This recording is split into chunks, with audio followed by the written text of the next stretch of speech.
Foraging facile pour les oiseaux qui n'en ont jamais fait. Foraging, c'est quoi?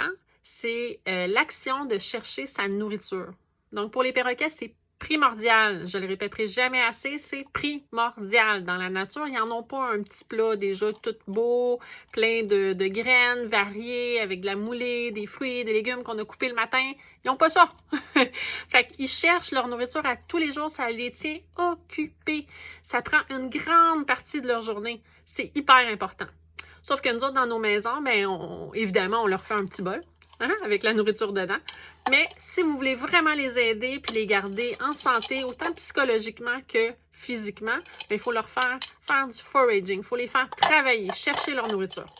Je vous présente ici le hide treat. Je fais du bruit. Le hide treat, c'est un jouet pour les débutants. Donc, un oiseau qui n'a jamais fait de foraging, là, qui a tout cuit dans le bec, là, qui a son petit bol, il est tout parfait le matin. Là.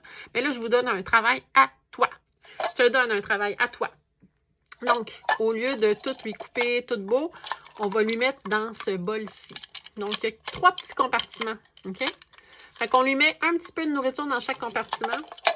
On va l'accrocher dans sa cage, proche d'un perchoir au début, collé sur le côté de la cage. Donc, la cage est ici, le perchoir est ici, on le met là. Pourquoi?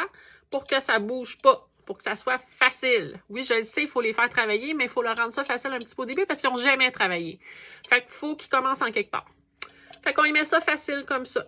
Là, l'oiseau, ce qu'il va faire, il va l'ouvrir avec sa patte ou avec son bec. Au début, il va essayer avec sa tête, ça va être difficile. Puis là, tranquillement, il va réussir puis il va aller manger dedans. Quand on va voir qu'il est rendu bon puis qu'il est capable de faire ça, là, on va le déplacer, le jouet. On va le mettre plus loin dans la cage. Plus loin par là, plutôt. Donc, il va falloir qu'il se promène un petit peu pour atteindre son jouet.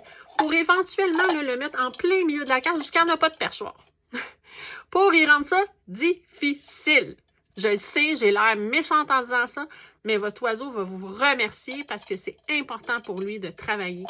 Donc, plus qu'on lui met ça difficile, parce que là, c'est un jouet débutant. Donc, on va mettre ça un peu plus difficile, le mettre dans le milieu de la cage. On ne s'inquiète pas, il va passer par les barreaux, il va descendre, il va se prendre par une patte, il va ouvrir ça d'une shot, il va manger. Okay? Puis même, si ça ne tente plus de manger ça, là, ce qu'il va faire, c'est qu'il va tout laisser tomber. Fait qu'on met ça le plus facile possible au début pour éventuellement amener ça plus difficile.